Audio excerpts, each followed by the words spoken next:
All right, greetings, folks. This is Rob with Kenneth Samples. He is a philosopher and theologian. Uh, and this is an interview with respect to his most recent book, Christianity Cross-Examined. Is it rational, relevant, and good? And so Ken, greetings. Thanks again for coming on for the second time. Again, praise God for RTB and the ministry that you're involved with. And I saw the news. You shared this on social media that, look, I've just released this new book. And the next thing is I'm seeing an email from RTB. Hey, would you like to, get involved and engage with the book? And let's just say that I just by skim reading through the text, it's basically, I think it's an update, a thoroughly very good update on your prior book, World of Difference, putting Christian truth claims to the worldview test. And so just to everyone out there, this is actually Ken Samples' text when I first came across RTB in 2014. I remember you giving a talk, I think in 2007, where you used the analogy of different lenses. And then that book is practically sort of like, it was, I think in the same year when you gave the talk, you published this book and you were talking in that framework. And it's actually one of the books that caused me to adventure myself into the Christian faith. And so I thank you for that. But yeah, now this time around, I think it's been 14 years since that book, and now you released this book, which I have a feeling it's kind of like your. I mean, I'm just putting it out there. Maybe you can expand on this, but basically the whole RTB model, plus your own musings theologically, philosophically, and it's just one grand like. Okay, let's just give the cutting edge stuff as far as the year 2021 is concerned, in all areas of Christianity, and the way you've laid out the contents of this new book of yours. And I think it's a text that's well needed. Sort of like instead of having to read tons of material to catch up, it's like you've basically systematized and amalgamated all of the content. And feel free to express more about yourself and also this with respect to this new work, and we can go from there. Well, Rob, it's a pleasure to get a chance to talk to you again, and thank you for those gracious words. I am pleased that A World of Difference had such a positive influence on you. When you're an author, you kind of put your mind and your soul into a book, and you're never quite sure who's going to read it or if it will, have a positive impact. So I appreciate that very much. And this book, I think, is it was a book that I thought about a long time. I think most of my books I've been thinking about a long time, but I definitely thought that there was kind of a sea change going on. Rob, when I first started doing apologetics back in the late 80s, I would go to the academy, to the university, and most of the questions I would get would be truth questions. Does God exist? Did Jesus rise from the dead? But I noticed a number of years ago, working at Reasons to Believe, that it seemed like the questions were changing. I still get truth questions, of course, but I thought that there was a lot more questions about whether Christianity was really a good force in the world. And I thought, wow, how can I kind of address both of those? Is it reasonable, but yet is it good? And so those are some of the things that kind of motivated this book. And, the first couple chapters are on science, and the first half of the book is on reason. The second half is kind of looking at what many of the skeptical folks would raise concerning the goodness of Christianity. So I'm glad you like it, and it's an honor to be with you. And I appreciate your ministry. And the last interview I had with you, I was really enjoyed it. So thanks for having me again.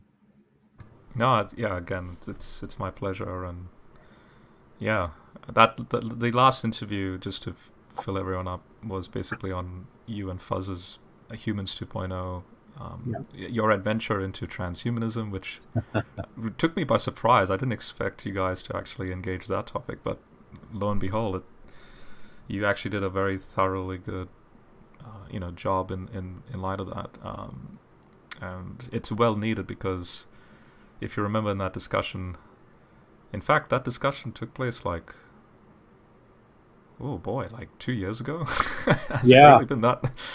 Yeah. But lots actually has happened since then. Like there's this brand new video game. I'm not sure if you're familiar with, if in regards to pop culture, like there's this new video game called Cyberpunk 2077. Just a lot of themes in that fit directly with Human 2.0 content. Because now video games are becoming a lot more lifelike and more engagement with story mode telling, and even like motivation on how to live life. And I had a try of that game. I've even finished it, and there's a lot of Christian imagery in it, believe it or not. Interesting. But yeah. Now, so with respect to this text, like you just said, you have two parts, and again, I like how you put that. So you have, is Christianity rational? And so just let me ask you this. The apologetic method that you're utilizing, so I'm not what some Christians call a presuppositionalist. I come from a more empirical approach. Sure. But at the same time, any form of ism seems to have a good and a bad to it. It's like, because I personally don't like labels, so even though I go the empirical or evidentialist route, like at the same time, I still think, regardless of how you start, even in a scientific endeavor, that there are foundational, I guess, presuppositions you may have to start with. But as you start off this, part one, which is like about 100 pages worth of content, is Christianity rational? Are you approaching this from kind of like a Popper method, like a critical approach of, let's try and falsify Christianity as a model, and the key word here would be a model, because there's kind of like what you said in your prior book and also in that lecture, you have a marketplace of ideas that you can equally say, is Islam rational, or is Hinduism rational? Right. And what you're doing is you're basically going, okay, that's all well and good. Like, say if you're a Muslim, you could potentially do something like that. But because you're a Christian philosopher, let's just honor the fact that my argument is giving you, in the marketplace of ideas, why I think Christianity is rational.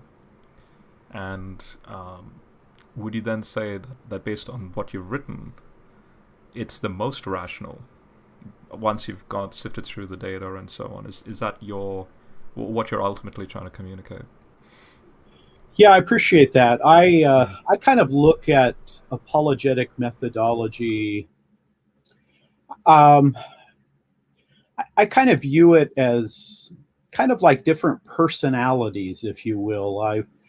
I've known some of the leading presuppositional apologists, and I like what I like about presuppositional apologetics is I think everybody has presuppositions. Everybody has starting points. And I like the way the presuppositionalists identify the fact that none of us are neutral. All of us have been influenced. But I wouldn't describe myself as a presuppositionalist. But I think I like an evidential approach as well. But I agree with you. And of course, as a philosopher, I appreciate a classical approach. I like to think that people are very different and they can approach things differently.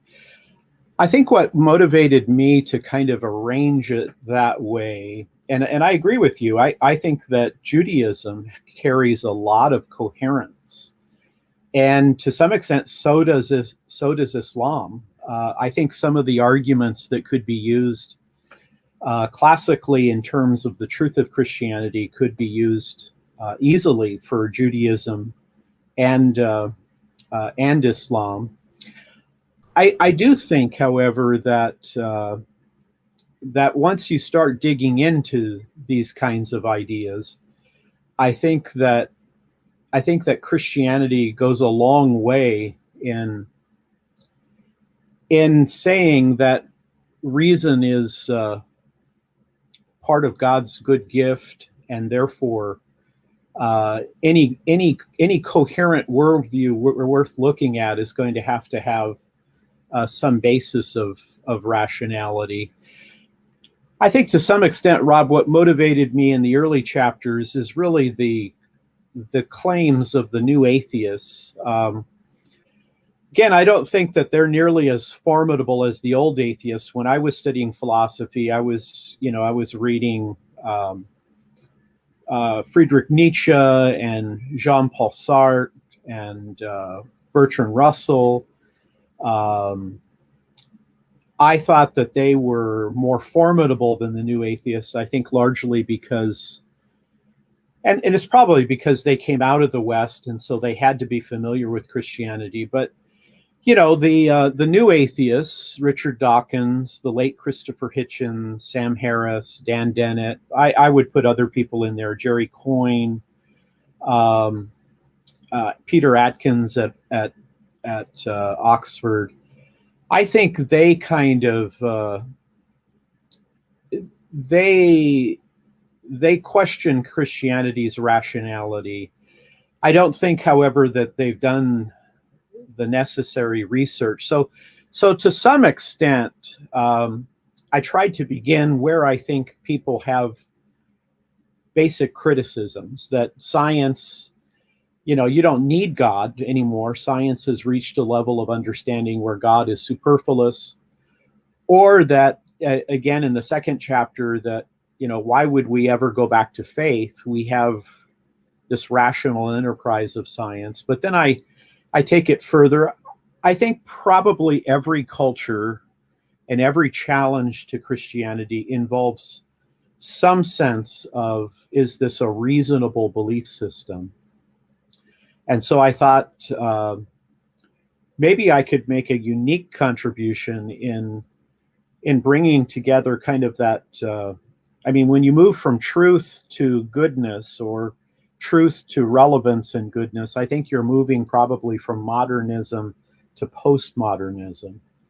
So I would agree with you. I think all of the monotheisms of the Middle East carry a great deal of rationality. And I think in one sense, people always want to know whether I can believe that Christianity is reasonable. And so those are some of my thoughts on that early section. I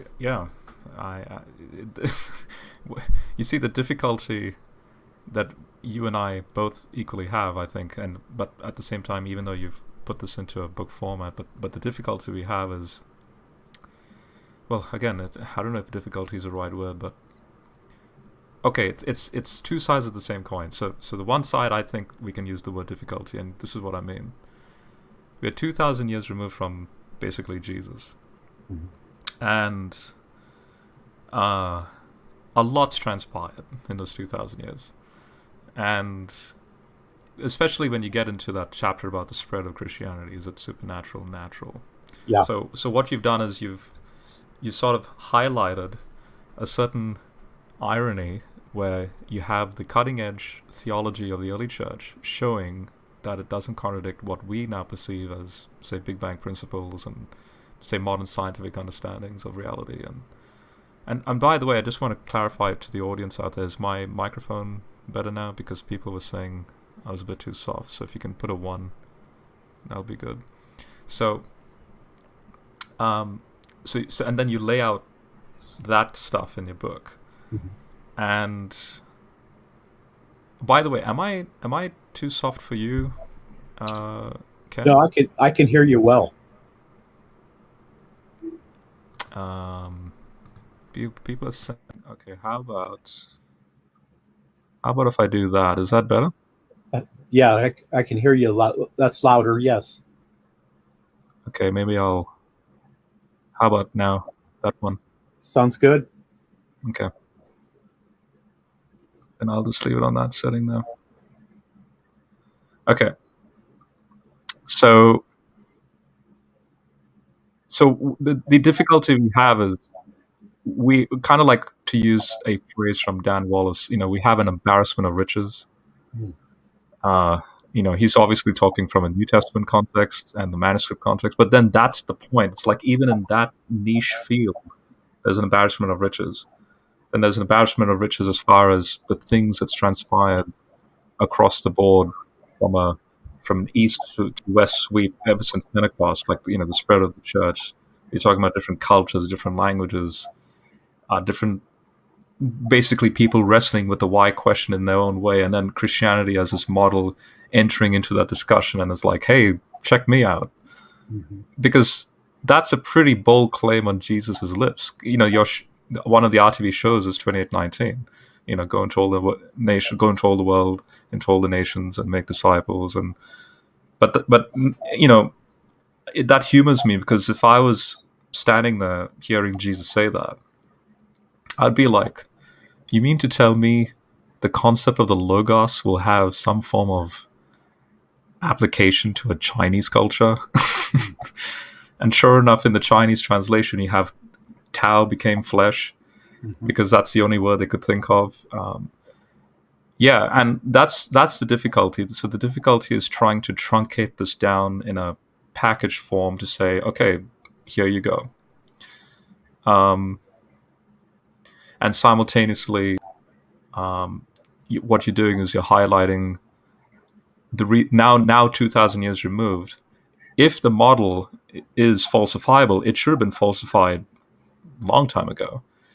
And yet, because of the way things have transpired, especially since the Reformation period, it's just a constant reaffirmation. It's like I've always been there. Kind of like that famous quote: "The theologians have always been sitting on the top of Yeah. the mountain, while Right. yeah, yeah,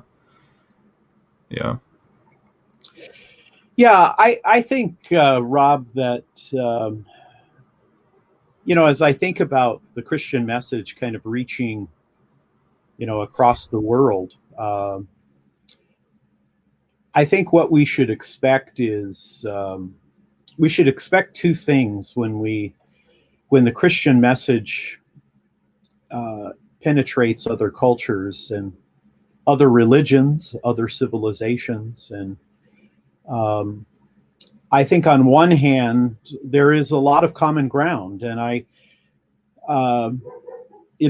talk about some of this, that all of us are made in the image of God. That's a contact point. All of us are the beneficiaries of general revelation. We see the heavens declaring the glory of God. We have a conscience within.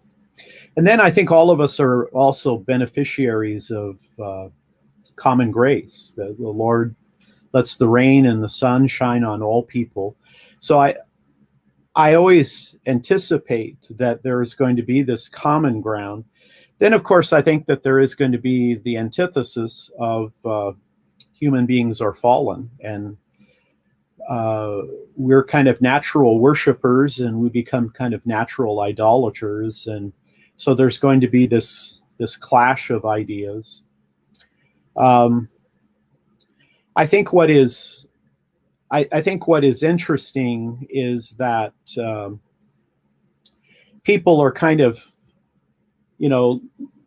looking more deeply. I mean, again, if I went back 30 years ago to doing apologetics on a program that I did called the Bible Answer Man, I think people were asking basic truth questions, but I think a lot of people look at Christianity and they say, well, I like Jesus. I'm not sure I like the Christians. I like Jesus. I'm not sure I like the church or the history. And So to some degree, this book kind of reflects how C.S. Lewis influenced me in the sense that um, I'm kind of introducing people to kind of mere Christianity. And I'm trying to show that, yeah, people are fallen and Christians make mistakes, and not every part of our history has been even close to being perfect. But if you dig deeper, you see that, I'll mention just two areas in terms of science. The Middle Ages was anything but dark. I mean, the best universities in the world virtually all began in the Middle Ages.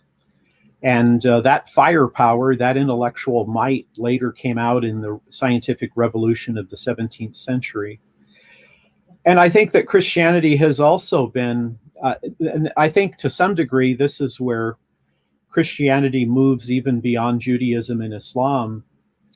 I think just the common good of individuals, not only creating hospitals in the Middle Ages and creating hospice, caring for the dying, but I think the idea of even economics, political theory, that people are made in the image of God and have dignity, therefore they ought to have rights, and the government shouldn't trample those rights.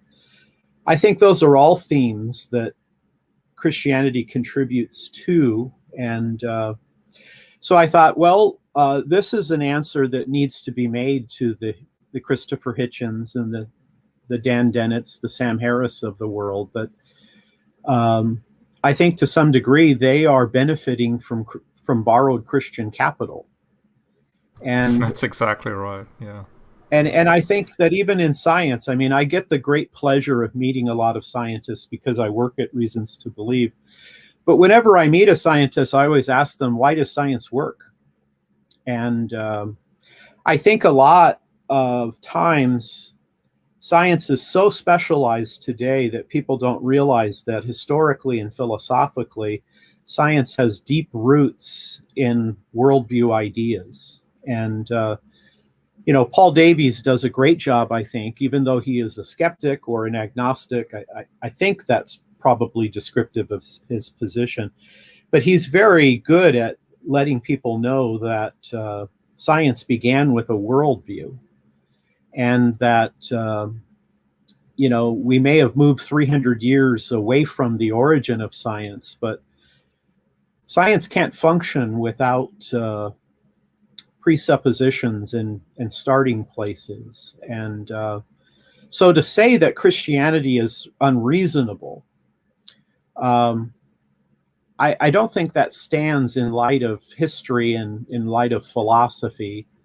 And again, I think if you look deeper, even with the Inquisition, even with the Crusades, even with the Salem witch trial, even with the 30 Years' War, I think if you take an honest evaluation of history, I think you see historic Christianity coming out pretty well. And I think a lot of the great things in Judaism have been brought to the world through Christianity. And unfortunately, I think Islam has been hijacked. I think early Islam had a chance to be more open-minded and be more theological. I think that Islam has become dominated by law, and it's become heavy-handed.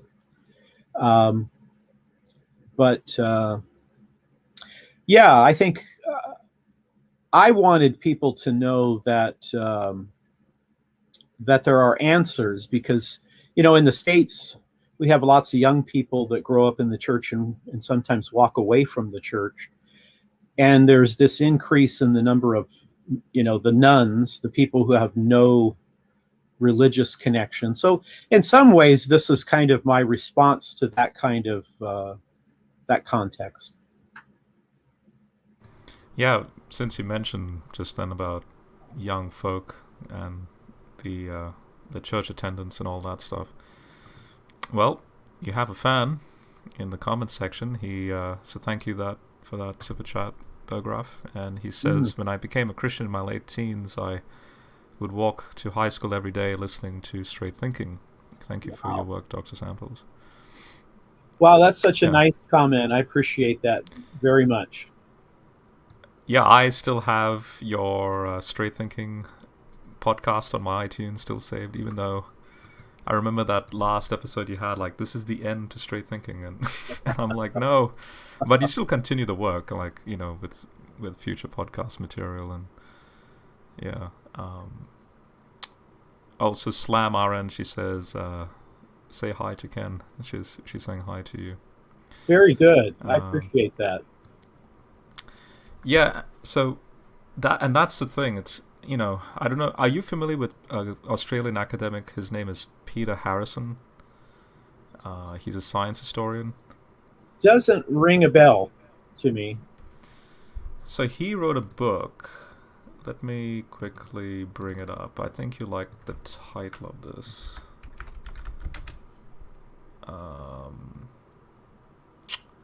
The Fall of Man and the Foundations of Science. It's a Cambridge publication. Let me share with you the front cover. So that's it there. Oh, wow. He's a Christian. He's an Australian academic Christian. He wrote this book to say that to go along the same trajectory as Thomas Torrance and his work. Yeah. With respect to the origins of science during the Reformation period. And it's so ironic that basically he brings up all the epic discussions that would happen, you know, among naturalists who may not be Christian or those who are Christian. In other words, what you're pointing out is there's this. It's very interesting for Christianity to emerge. So a moment ago you spoke about Judaism, like Christianity is a Judaism fulfilled, and then you have religions post-Christianity, like say Islam. But those religions are a bit too late to the game, because if there is a God, and if he's working with us in the most organized manner with respect to timing, like when Paul says in Galatians 4, at the right time, now is the chance for the Messiah to arrive, born under the law, all that stuff. And as Jewish Christians will say, the Messiah had to come pre-70 AD, because if he didn't arrive, you know, the temple being destroyed in 70 AD is like that's it, that's the deadline. So he had to arrive sometime before that. So keeping in mind all of that, then at the same time you have you don't actually have billions of humans on the planet at the time. It's in the mere millions. But then you have, again, as Hugh Ross has pointed out in Improbable Planet, in Revelation 7, there's this apparent hope that they had that the day will come when there'll be this innumerable number of people from every tribe, tongue, and so on. And sure enough, in the last 500 years, there's this exponential increase in human population into the billions, which is just, no one would have imagined that's the case today. So it's interesting how history has always, in this case providentially, has worked, even though there are people that may not be Christian, but just cultures and technology and science and way of living. There's always been this bedrock truth claim, which is this thing we call Christianity, as sort of the, sometimes it's behind the scenes, sometimes it's very in your face. Think like, say, Constantine and Rome, and okay, now it becomes a cultural phenomena to be a Christian. And then Peter Harrison basically in his own work says, yeah, when superstition is removed because of Christianity, then the next question they would be asking is there such a thing as going back to a so-called idyllic state of thinking, like Eden? But since we know that we are fallible sinners, how do we potentially get to that again? And hence the scientific model is all about keep testing, keep falsifying, because we are sinners, because we're fallible, and we're not, you know, just a once-off. We can have perfect knowledge in a once-off manner.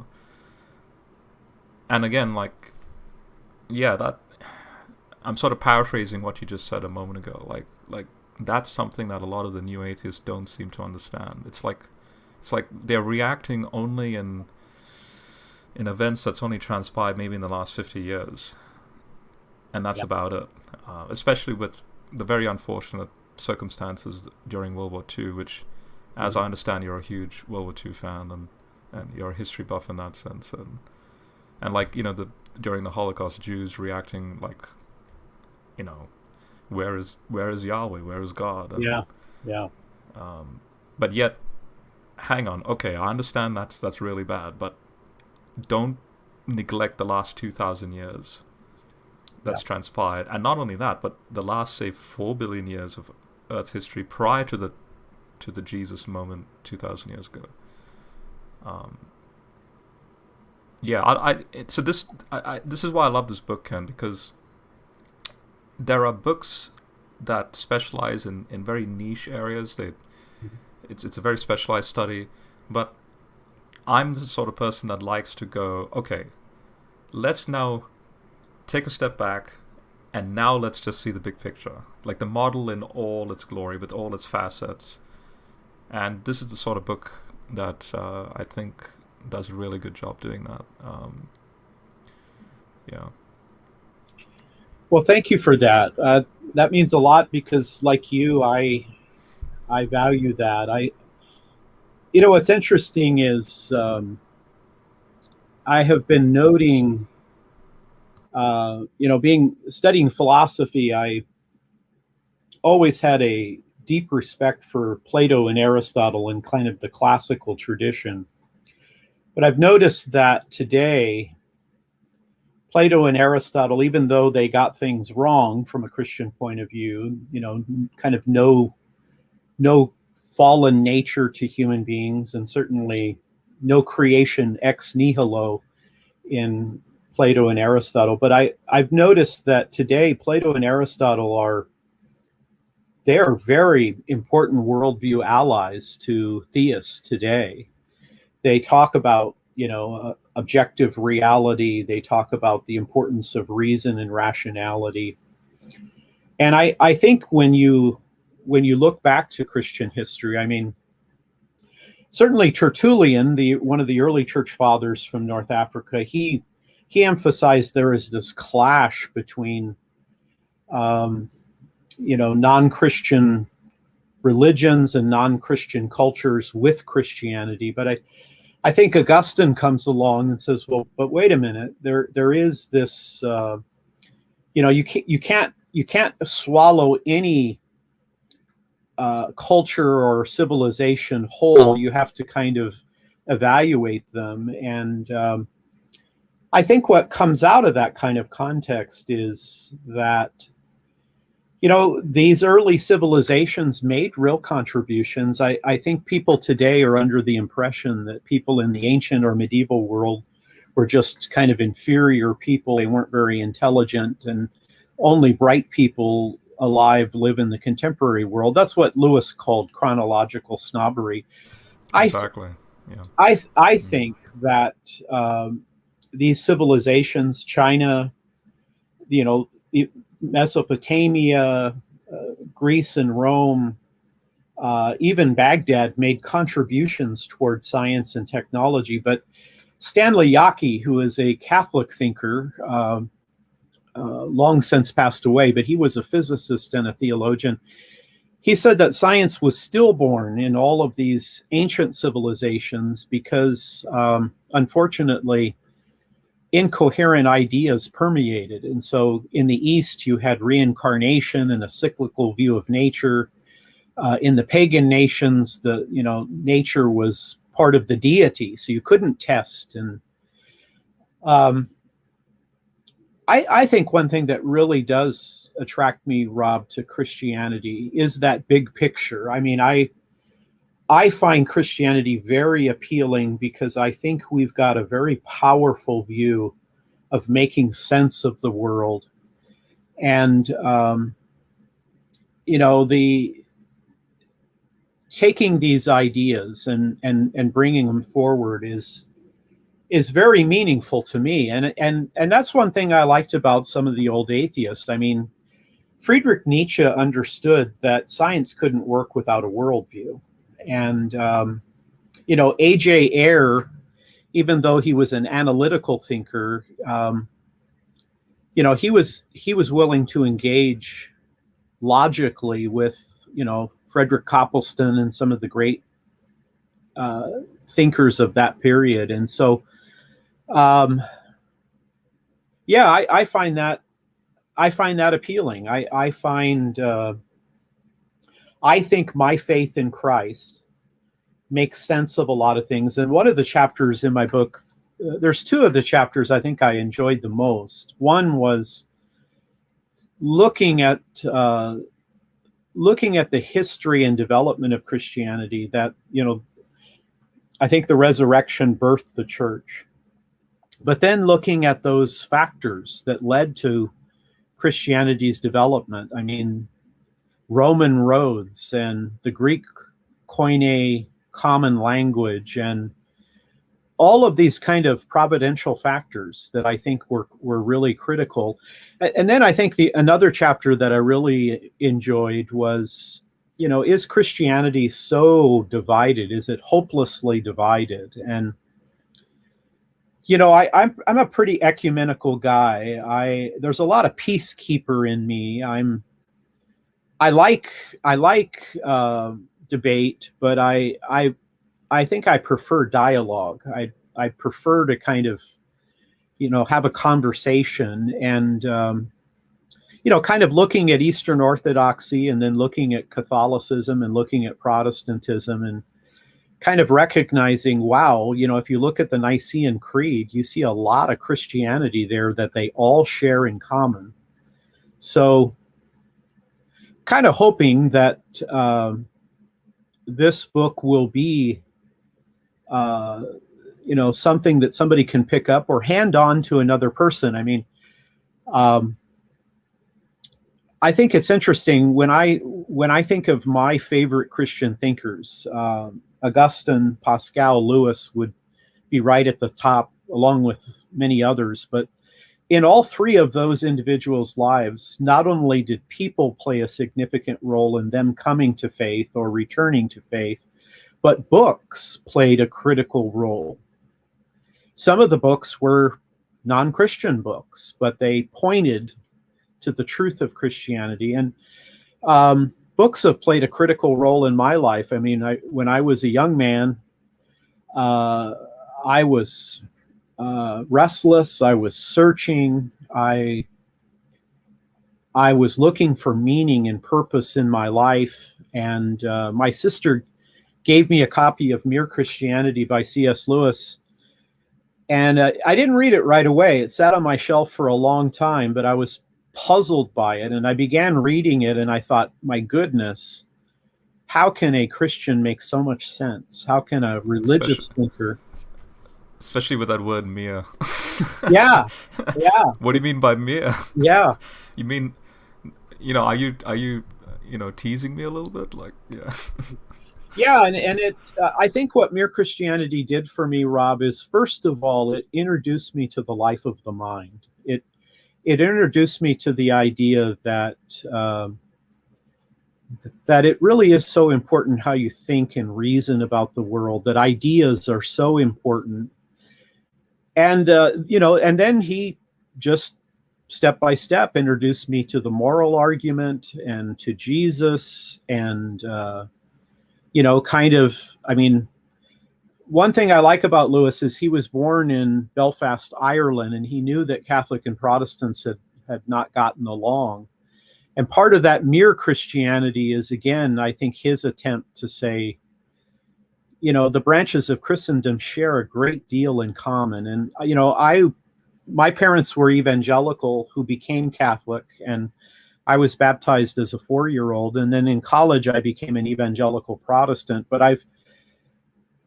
I think the reason I like Augustine is he's kind of the bridge between Catholics and Protestants. And I really enjoy bringing Christian people together. I really enjoy the idea of, we have different denominational connections. But boy, we have a great Savior that we all share in common. So I'm hoping somebody will give that book. My friend Dave Rogstad, who is on the Straight Thinking podcast with me, he's a physicist, studied at Caltech. He's Yeah, so good. I love Dave's thinking as well, especially back Yeah, on the I didn't know that, and he has yeah. a sharp mind. Like, yeah, yeah.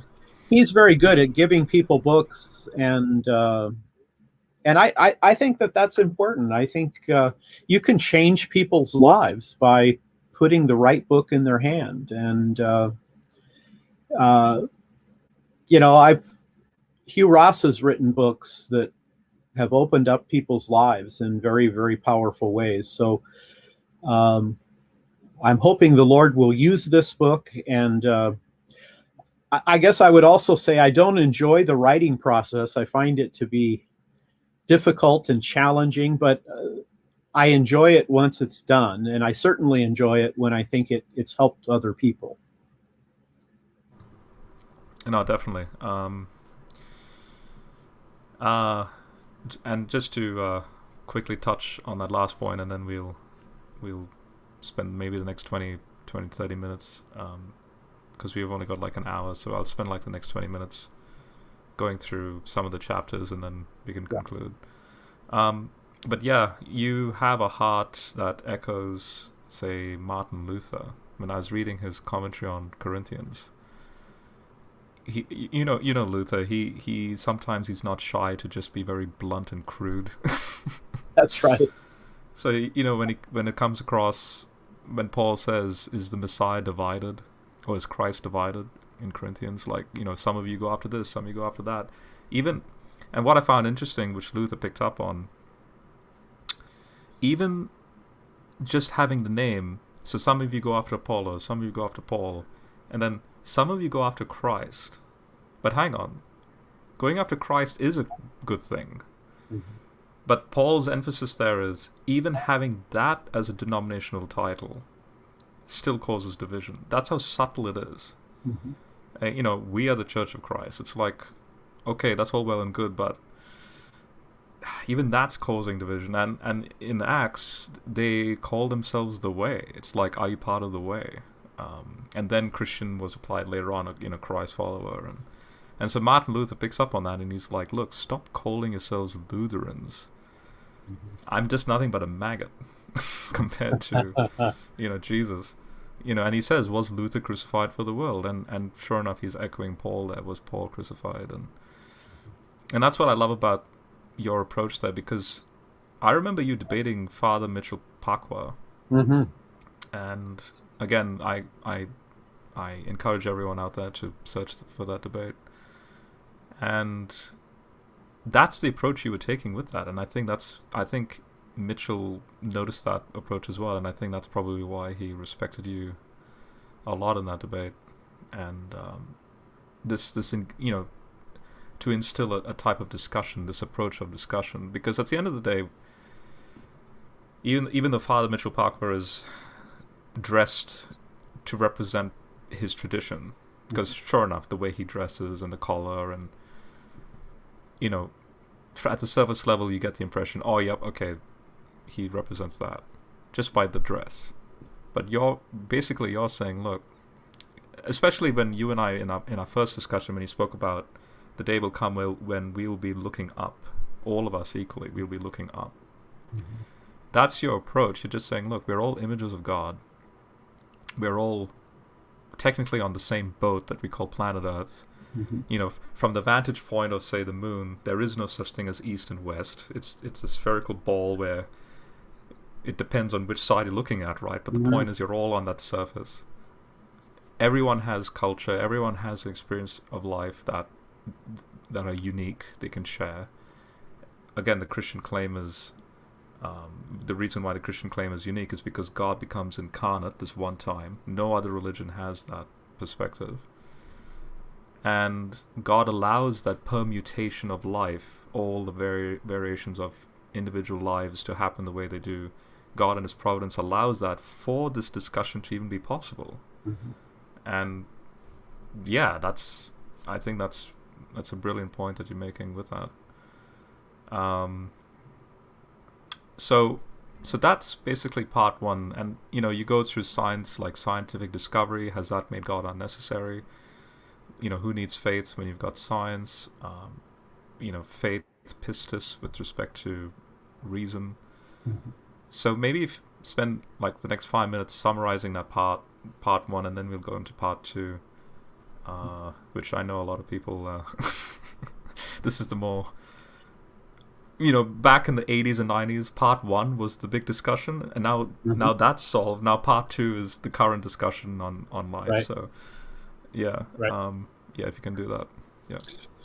Yeah, the early part of the book, the first section, I look at the question of Christianity's reasonableness, and even though I think postmodernism has had a big impact on our world, there are still lots of people who think, can the Bible be consistent with a scientific cosmology? And so in that early chapter, the first chapter, I try to show that no, God is not only is God not unnecessary, I think that scientific advance about the Big Bang cosmology, the fine-tuning of the universe, fine-tuning of the solar system, and planet Earth, and then human beings, our consciousness, our human exceptionalism. I think all of this fits pretty well with the idea that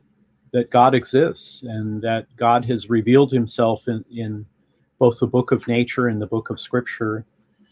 And then, of course, I look a little bit more carefully at science. I think that the natural sciences is one of the greatest inventions on the part of human beings in history. I think it's important that Christians realize that science is a critical enterprise, and we should be thankful for it. And we benefit from it every day in living better quality lives, living somewhat longer lives. And yet science works because you have a world that's conducive to science. You have human beings that have the cognitive faculties and sensory organs to do it. And somehow there is this logical, mathematical coherence between the human mind and nature itself. And so I try to lay those out in the first couple chapters. Chapter 3 looks a little more carefully at the question of reason and faith. Hitchens and Dawkins and Dennett and Harris, they use rhetoric. Faith is believing in something isn't true, or it's just wishful thinking. And what bothers me again about the new atheists is I don't think they've ever read the best Christian thinkers. They haven't read Augustine. They haven't read Anselm. They haven't read Aquinas.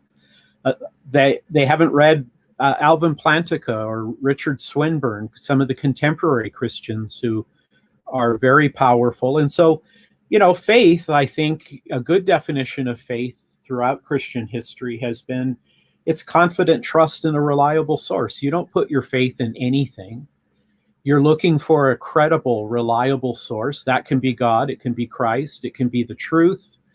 It can be your parents. It can be the chair I'm sitting in right now, that it's going to hold me up. And I talk about how I think Christianity has made significant contributions. I mean, I've been teaching logic for more than 30 years, and the book that I've used mostly, A Concise Introduction to Logic, the author, Pat Hurley, he has a little segment in there called 10 Eminent Logicians. And of course, he begins with Aristotle, the father of logic.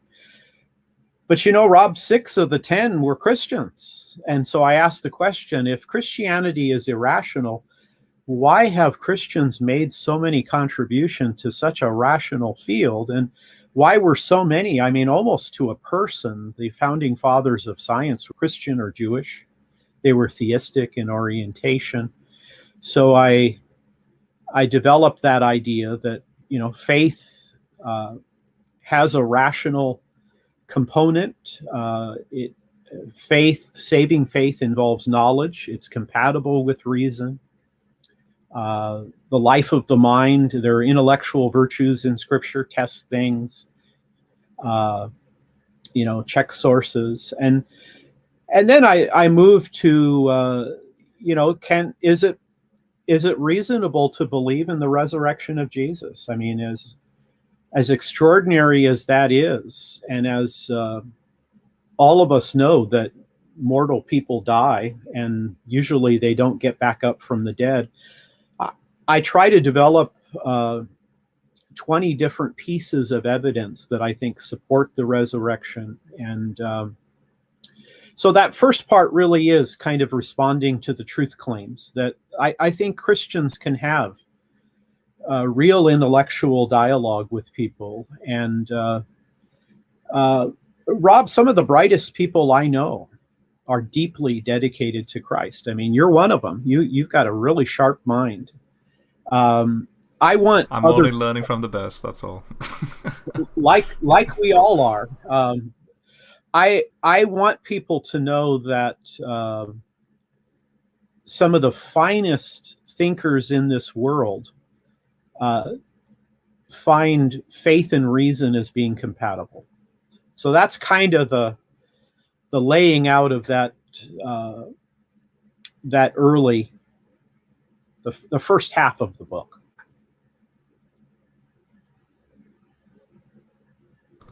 And also just a quick comment for others out there, especially with, this is nothing to do with what you just said or what we're doing here, but I guess the climate, the cultural climate of terminology, like when we say things like Christianity is this, and we're giving the approach is such that it seems like it's the only one that has the answers. Like that's and sure enough, that's what we're saying. Mm-hmm. But there's a lot of people that will sort of react and be like, well, that's a bit pompous of you, you know. Mm-hmm. And again, if you're perceiving that word Christianity or that name or title as being some like sort of institution, or rather, again, it's a model that revolves around this thing called Christianity or Christian in the sense of Christ follower. So in other words, if God does exist, it doesn't mean that we neglect God's providential care with respect to practically everyone else on the planet. Because as again a moment ago I said, everyone, in fact Romans 2 says this, there's no favoritism with God. It's just very clear. And so like in Acts 17, when Paul then picks up the Mars Hill scenario, the unknown God, and God winked at those ignorant times, but now finally there has to be a time when God makes it a very discrete and distinct difference in human history, where he then funnels himself, localizes himself, and is like, all right. And as you're pointing out, the resurrection of Jesus changes everything. And that's what Paul says in Acts 17. He's made proof of this thing we call the judgment, between God and creation. Ultimately, with respect to this one individual, and the proof of this is the resurrection. Yeah. And so that being said, just for anyone out there who may not be a Christian or of a different culture, because again, there's this unfortunate tension of East versus West. Mm-hmm. Trust me, when missionaries went into China, they didn't trump over, say, the Taoist or the Taoist. Right. In fact, they benefited from the fact that, hey, you have this concept of the Tao, this unknown way. Kind of think again, Acts 17, when Paul quotes the poets. The poets say that we have a movement and so on. And so you have this concept of the Tao that is very impersonal. But let's just pretend Tao is a personal being. How would you react to that? And obviously they're like, what, are you kidding me? Tao sort of like enters in, and sure enough, yeah. So again, just to reemphasize Ken's point, Christianity, when you see the early church engage with culture, not once do you see some form of tyrannical trumping of this is better and therefore repent or be perished sort of thing. Rather, it's this language of, okay, something grand's happened. This is a cosmic event that's taken place. You have everyone with every different language and tongue and locale in Acts 2 hearing this message, and then it's not a forget what you have and come to us. It's rather, okay, we honor the fact that you've had your cultural context, but here's finally now God interacting with human beings once for all, and then work with that. And so what we're doing here is, and what Ken's doing here is, he's systematizing thousands of years of research, kind of like, again, we're standing on the shoulder giants. This massive discussion, because the human race is a huge family, and it's this massive discussion of what's transpired in history, not only with respect to that theological, philosophical discussion, but now the advances in science is benefiting that. And again, it's like, if we shouldn't, if something is correct and right, like say a mathematical axiom, right? Now, it's like say 2 + 2 is 4. It's like it's a given fact. We don't then go and say, okay, are you part of the movement called 2 + 2 = 4 or something like that? No, you don't put titles on that, because that becomes very it causes divisions. And again, a moment ago you said that. So I just want to encourage everyone that this is technically also what the book's getting at, that is Christianity rational? Again, is being a Christ follower, is that rational? And Christ follower in this sense means everything associated with this person, Jesus. Not only is he the Messiah, but he's the Logos, he's divine, and yet he's the creator, and yet he's human, he becomes human. Then the theology as part of that, and yeah, it's just this grand cosmic scenario funneled in this one person. Now, that being said, in part 2, I think then it follows very logically. So if it is rational, then it should follow that it's good. But then you do get into thorny issues that people then obviously they'll raise these points, like killing in the name of God, this question of slavery, the genocide in the Old Testament, and so when you got into this section, I will be honest, Ken, in your prior books, I don't really see you. It's not that you didn't engage with these concepts, but you were, again, like I said, you were dealing with issues that were relevant at the time when you wrote your prior books. And I have a feeling now this is sort of like you were already aware of these topics, but this is probably the first time I've seen you engage with these specific topics now. And so when you got into it, like, was it a daunting task, or was it something new that you had that that maybe other theologians or apologists didn't really, they weren't, like, maybe you were frustrated, like there's an argument that should have been made but wasn't made, so you then made that argument. Like, tell me more about that process when you wrote part 2. Yeah, I think one thing that motivates me, and again, I think I'm kind of borrowing this from C.S. Lewis. During World War II, Lewis would go to the RAF stations, and he would give talks about morality and about Christianity. And a lot of these young men, they were not Oxford trained, so he couldn't use his Oxford speech. He'd have to speak clearly and straightforwardly. And Lewis later said that he thought,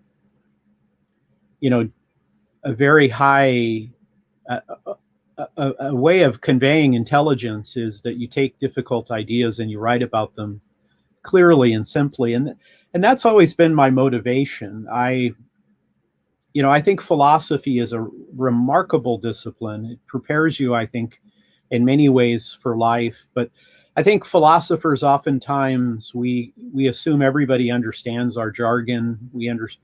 Everybody understands that. One thing I try to do, and I tried to do in this book, is to take substantial issues, but then make them accessible. And I think that we have some very fine apologists. I'm hoping that maybe a unique part of the book is looking at truth and then goodness, but also kind of trying to write about them with both substance and accessibility. I I kind of kept taking notes of these challenges over the last decade or so. I mean, obviously, we live at a time now where people are re-examining questions about race and gender and class. And, the pandemic, I think, has raised lots of questions. And I have to say, Rob, that I always kind of looked at postmodern ideas as not being terribly substantive. I thought, well, they're kind of taken, they're taken seriously by college professors, but this isn't really something everybody is interacting. And I've changed my mind. I think when when ideas confront you, if they are substantive, I think you need to take them on. And so I've been taking notes for a long time about these kinds of things, like, killing in the name of God, and then the question of slavery and, genocide. I mean, there are people that are deeply disturbed. I mean, Dawkins says that the God of the Old Testament is just a miserable being. So I kind of kept notes on all of these, and I certainly kept notes on the fact. I remember giving a talk. An atheist came up to me after my talk and he said, you're a pretty reasonable guy, but if I were to adopt Christianity, which one? You guys seem so divided. So I kind of kept notes about all of those, and then I thought, now I'd like to address them. And I've always been interested in this question of war. I mean, my dad was a combat soldier in World War II, and one of the last encounters I had with my dad before he passed away is, my dad was he was near the end of World War II, and he did a lot of killing. He was a machine gunist in a rifle company, and he saw a lot of action. And I remember when I was in 8th grade, we were studying World War II at school, and I said, Dad, could we go get some books on World War II? And one of the books we bought at a bookstore, there were 2 photographs of my dad. I mean, they were grainy and from a distance, but I knew it was my dad, and he knew it, and my mom knew it. And I thought, wow, this world of ideas, this world conflict called World War II, my dad was in that, and it was a war about ideas. And I thought to myself that, what is that all about? So when I look at the chapter, for example, on the killing in the name of God, Rob, Christians have thought a lot about that. Christians, people like Augustine and Aquinas and numerous other people, and they developed this really amazing approach called just war theory, that when it is necessary to go to war, there is a well thought out philosophical approach. Now, it's not an easy, just war theory isn't easy to implement, but when you look at World War II, I mean, the Axis, the vast majority of people the Axis killed were civilians. The vast majority of people that the Allies killed were enemy soldiers. And I think in some ways the Western world has been shaped by these Christian ideas. And, so I began looking back at the Crusades, and I looked at the Inquisition, and I discovered, Rob, that there are historians are taking new looks at these ideas. And for example, some people would say that the Crusades really were a defensive war. Had Christians not risen up and taken arms, that Europe would have been taken over by the spread of Islam. And when I looked even at the Inquisition, and I thought, boy, can anything be good in the Inquisition? I mean, wasn't it all about Catholics torturing other people, including other Christians and non-Christians and Jews? But when I began reading and listening and learning, I realized that a lot of times these events in church history have been greatly exaggerated. Now, having said that, I have no intent of saying Christianity has been perfect. And there have been events in the history of Christianity that unfortunately have hurt many people. But I think what happens is with the new atheists, they exaggerate, they make these events more negative than they really were in Christian history. And I might say, I think that the new atheists, they ignore the killing and evil that's been done in the name of no God. And, I think, communism, it's called dialectical materialism. It is a secular state.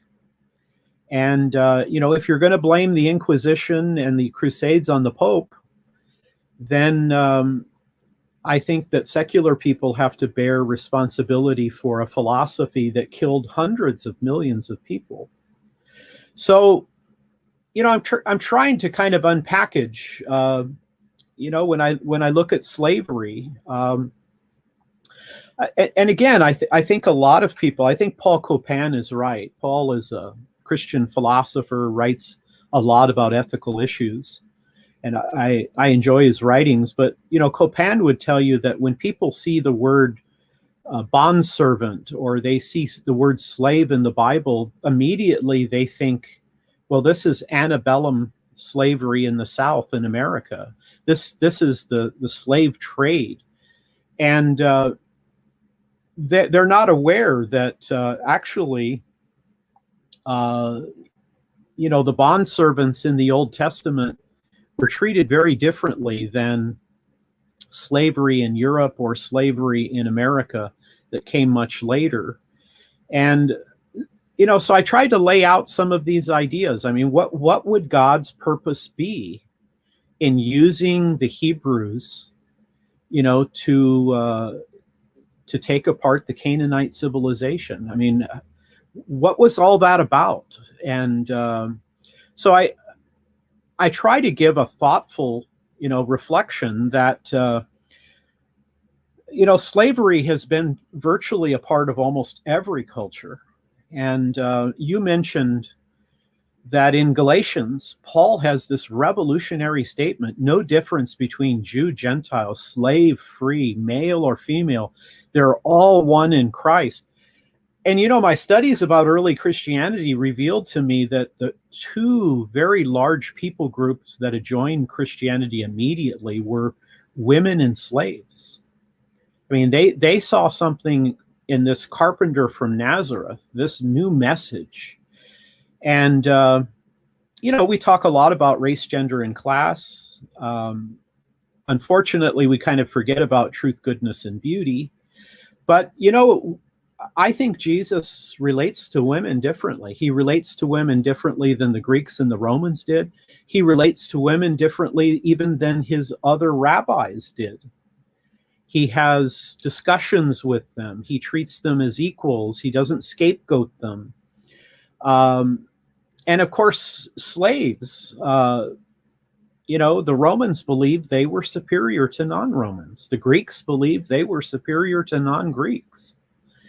But this Jewish idea that then is spread like wildfire in Christianity, that all people are made in the image of God, that have dignity, they have value. It doesn't matter their skin color, their sex, their class, their health, their intellectual level. All people have dignity. And I see what Christianity did. It built hospitals. It built orphanages. Christianity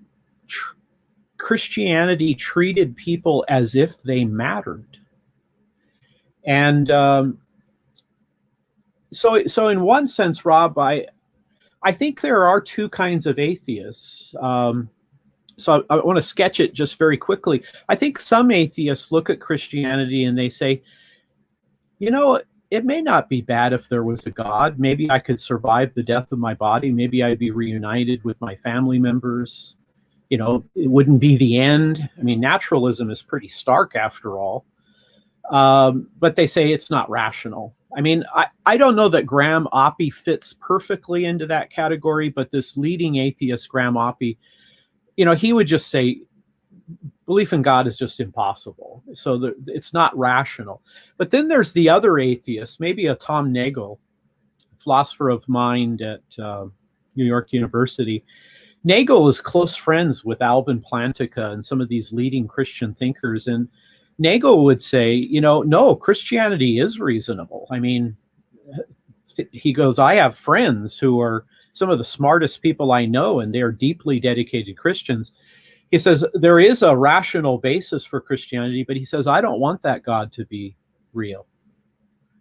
I don't like that God interfering in my life.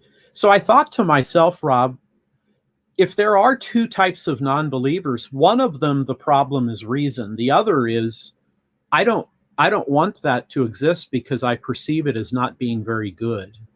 And I thought maybe I need to do both. Maybe I need to try to show that Christianity is reasonable, but then maybe I needed to make a case that maybe it would be good if Christianity were true. Look at what it has done.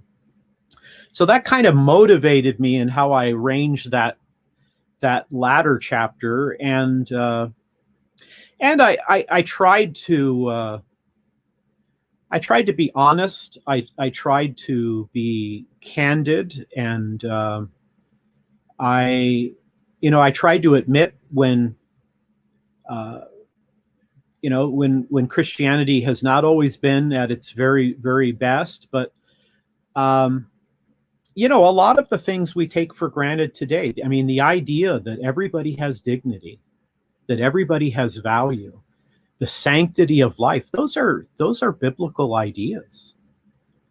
And maybe we've moved so far away from the origin of those ideas that people just kind of take it for granted. I mean,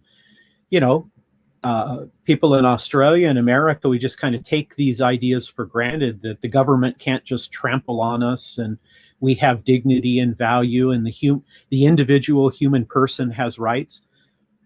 But those rights didn't exist in the Roman Empire. Those rights didn't exist in the ancient world. And I mean, Christianity built universities. Christianity built hospitals. When I was a kid, there were trucks driving in the neighborhood, St. Vincent de Paul, Salvation Army. When I start looking at these charitable organizations, they have deep Christian roots. So I want people to know that, and I want to speak to both of the atheists. I want to tell one of the atheists that I think Christianity is reasonable. And to the other atheists, I want to say, I actually think maybe you might entertain the idea that it would be good if the biblical God existed. So that's kind of my thinking, and I don't know that other apologetic books don't do that, but I thought, I do see this kind of change from modernism to postmodernism, from truth, goodness, and beauty to race, gender, and class. And I thought I'd like to say something about that. I'd like to address those issues, and again, I like to think that I can think about substantive issues and think about them and write about them and speak about them in a way that you don't have to be a college professor to sink your mind into them. Yeah, I think that's perfectly summarized on all those points. I actually set up. I don't know how many minutes you have left. I think. Do you have a few more minutes? Sure do. Yes. Okay. So, I think probably out of part 2, what would be most relevant for everyone out there would be basically the slavery and genocide part. And so, just to summarize Kent's point, you bring this out in the book, where you you show probably the least read letter of Paul, and that is Philemon. And he says here, let's see if I can change that. Well, basically this top word up here, even though my icon is blocking it, but it's the word slave. So in Philemon, he speaks about how you should be, no longer as a slave, but better than a slave, as a dear brother, especially to me, but even more so to you, both as a person, now this language of personhood is coming in, and as a believer. And as you point out, this is absolutely just bonkers in a Greco-Roman setting. Yeah. He brings this up again in Ephesians, like okay, since it's a given that in the first century Christianity is not like, say, Constantine's Christendom sort of Christianity, right? Christianity is just it's just a Christ follower. It's like we have no say in the political realm. So naturally people, if they do convert into Christianity, naturally there will be masters who own slaves and vice versa. So hence, what do you do with that? Like, when people attend church, it's like, hey, I'm a slave to so-and-so, or I'm a master to so-and-so. And examples like in Ephesians, like, hey, look, what's interesting now that you're a Christian, both to the slave and the master? You both have a master in heaven. And it's just like, that just cuts through everything. You see, it's these little, well, it's not little, but it's these quantum leaps in a psychological undoing. Because when I speak with atheists online, I like to point out that God has a very careful suggestion to Jeremiah in chapter 31. The day is coming when there's a new covenant, it won't be like the old, because the old has to work with the ancient Near Eastern context, and that's already set in stone, so to speak. And what I see in hindsight is this psychological evolution towards a more Eden ethic. So by the time you reach the Sermon on the Mount, it's like, hey, you heard it this way, or you taught it this way, but I tell you, I give you a new law. It again, the timing of all that is very interesting. Now, I don't know if you bring this out in your book or not, because I sort of skim read that chapter, but I was engaging with Dr. Michael Heiser on this usage of the word eved for slave. Interestingly, he points out that the first occurrence, if you do a word study, the first occurrence is in Genesis 2. Adam is an eved, or a servant tilling the ground. There's no human to work the ground. The second instance of eved happens to be it, but notice that's all in the positive light. But in the negative light, the first negative usage of it is in Genesis 9, when it says Canaan will be an eved, or like a slave. Now, I don't know, Ken, how much you've engaged with this material or not on Heiser's front, but Heiser likes to make a very interesting hypothesis that, so he holds to the local flood view that Hugh Ross holds to, that Persian Gulf scenario. He is fascinated with the question of Canaan in the larger ancient Near Eastern context and in light of Joshua's wars. And this again fits in line with the genocide question. His proposal that you have Nephilim escaping from the Persian Gulf region off into Canaan, and then that very weird episode of Nephilim, Watchers, human women. Again, there's a lot of discussion on how to approach that, but he takes a supernatural worldview, and he's basically saying God starts with holy ground, Eden. Then there's a decreation. So Noah's flood is a type of like a decreation, because this is like, it's become unholy, so it's like a cleansing language. But then unholiness is still surviving, and you have pockets of these, whatever these are, migrating into these other areas. So then Joshua's war is all about annihilating the Nephilim context. Interestingly, in Joshua 11, so if the flood wasn't completely successful, even Joshua's wars wasn't completely successful, because in Joshua 11 you have still Nephilim escaping out to Gath, and it actually mentions those names and those locations. And guess what? Goliath is in Gath. And then finally, by the time you reach David, then there's a complete culling out of the Nephilim. So his approach is, why Canaan? And why does God approach Abraham? Because Abraham is far east, still in that Persian Gulf region, in Ur of the Chaldees. And God has this focus of like a bigger picture in mind, like, hey, one day Canaan is my destination.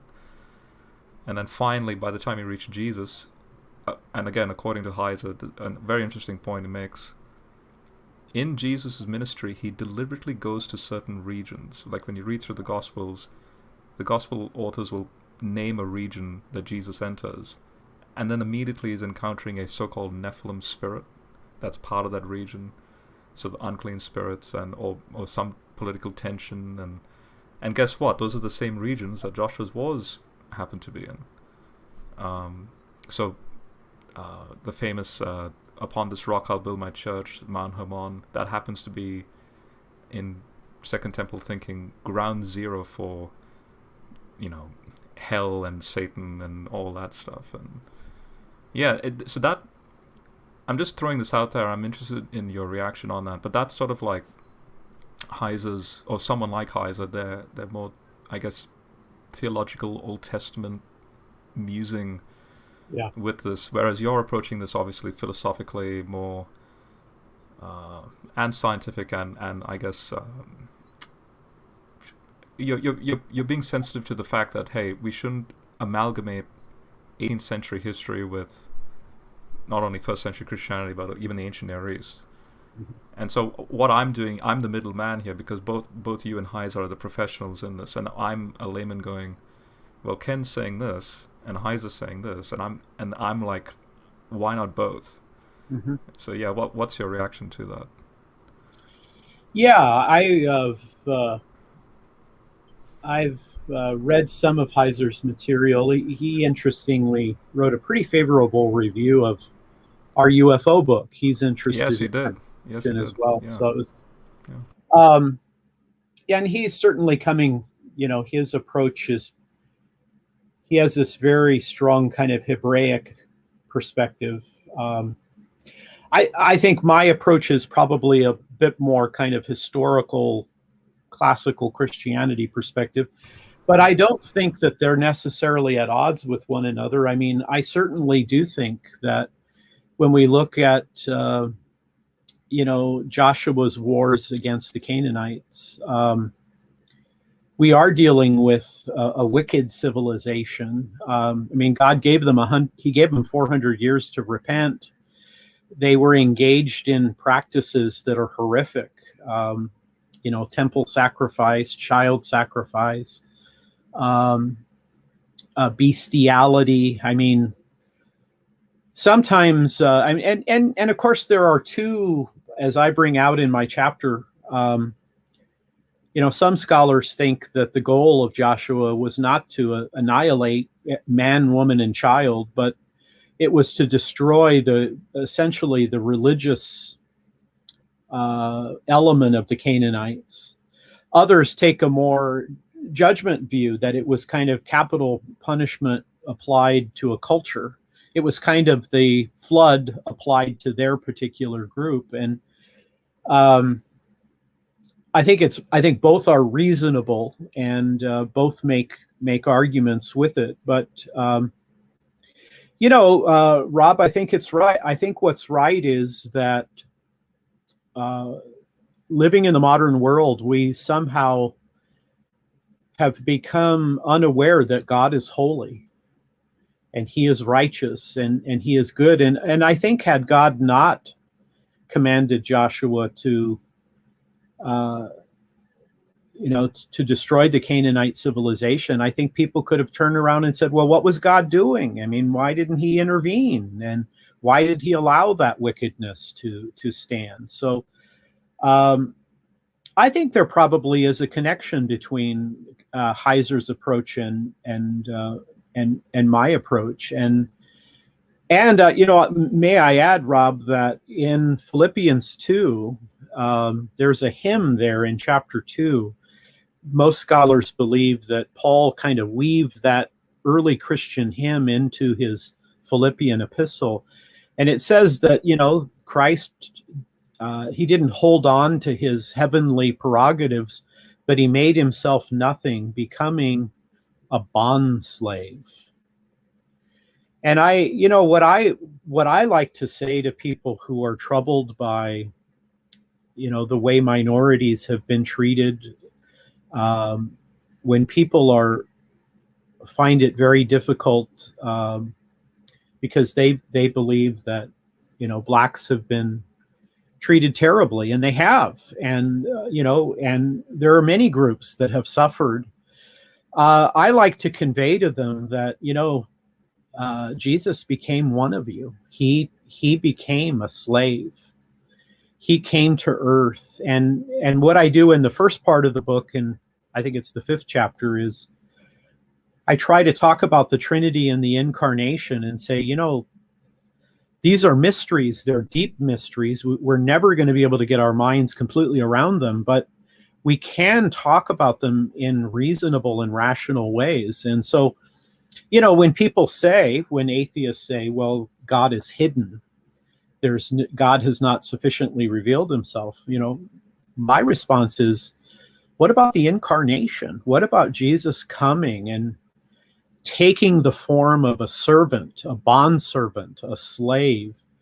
I'm old enough to remember Martin Luther King Jr. preaching in the civil rights movement in the 1960s. And, he was very fond of quoting the latter prophets of the Old Testament, that God cares about the widows and the orphans and the immigrants. And, Houston Smith, who was a leading world religious scholar, he makes the contrast that, the gods on Olympus, they wanted to seduce the beautiful maidens, but the God of Sinai, he was watching after the orphans and the widows and the immigrants.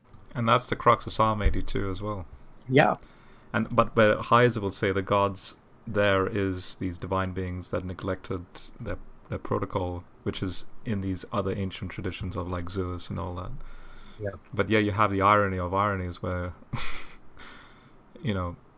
what makes the foundational family unit is exactly that. Like the fact that you have a negligence of that family unit leads to widows and orphans, and not always, because there are circumstances where a widow happens to be, but yeah, but even if she is in that category, or when you have those categories, how do you go about that? And this liberating language that you see in a, as you point out, this revolutionizing aspect, like in Exodus 21, if the slave loves the household, yeah, he has then the choice to then join the household and actually take on the name and take on all the blessings of that household, even stand before what the ancients called teraphim, these figures that represented the ancestors of that household.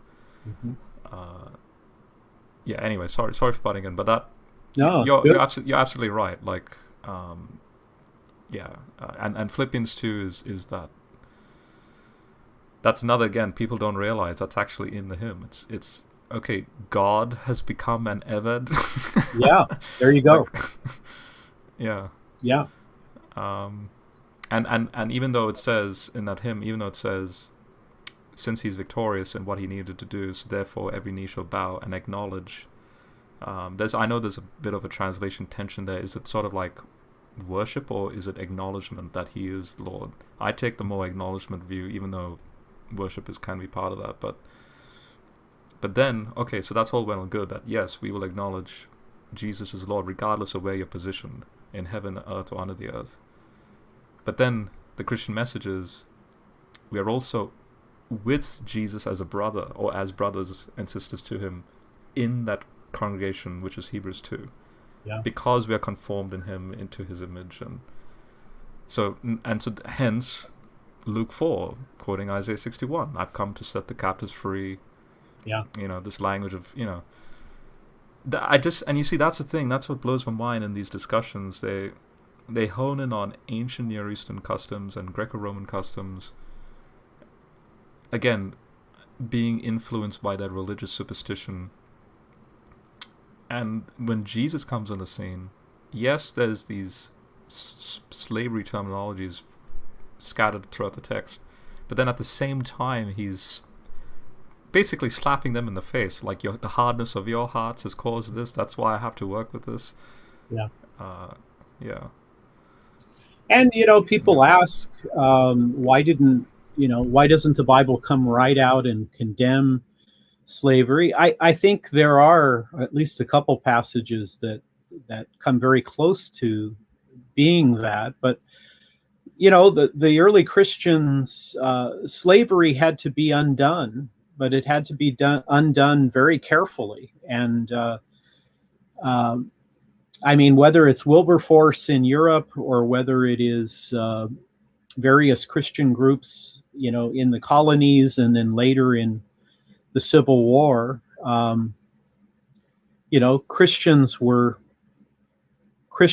at the forefront of protesting slavery, and I think there is again the idea on the part of many of us living in the modern world that we have kind of this view that if you put us back at those times, we would come to all of the morally right, points of view. I mean,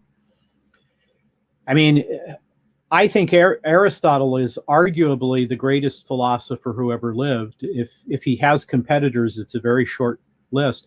But he believed in slavery. Thomas Jefferson, who helped write the Declaration of Independence, he was conflicted, and he owned slaves. You look at someone like John Adams, who was the second American president, and he was fairly wealthy. He could have owned slaves, but on principle, he would not. And, Jonathan Edwards, who is arguably the greatest philosophical theologian in the history of America, his son and his right-hand man were leaders in the abolition movement. But Edwards, while he was against the slave trade, he thought, he just couldn't see it. He was blind. He couldn't see the point. And, we live in kind of the cancel culture, but I would say when you look at the past, you see a broken humanity. You see human beings that are noble, but yet they're fallen. And it is those deep moral principles, however, that help us to make these needed corrections. And so again, I thought, as a Christian theologian, as a Christian philosopher, I thought maybe an effective approach is to offer both sides. I think you can make a solid case that Christianity is rational, and I think you can make a solid case that Christianity, by and large, has been a very powerful, good source in the world. And I'm hoping many people will pick up the book if they're not Christian and give it a fair hearing. And let's not forget John Newton, Amazing Grace, right? There you go. I mean, we sometimes sing it many times in church throughout the year. And oh boy, there's a lot of baggage behind the lyrics of that song. Yeah. In light of the slave trade and so, and that's it. Like if these people that were slaves, and especially John Newton, if Christianity was the reason why that practice, or whatever you want to call it, that inhumane thing was in existence, if Christianity was the inspiration for that, it's like I don't know how else to explain it. Why would the song exist? Why would things like Amazing Grace exist? They found liberation in the Christian message despite their predicament. Yeah. And so, yeah.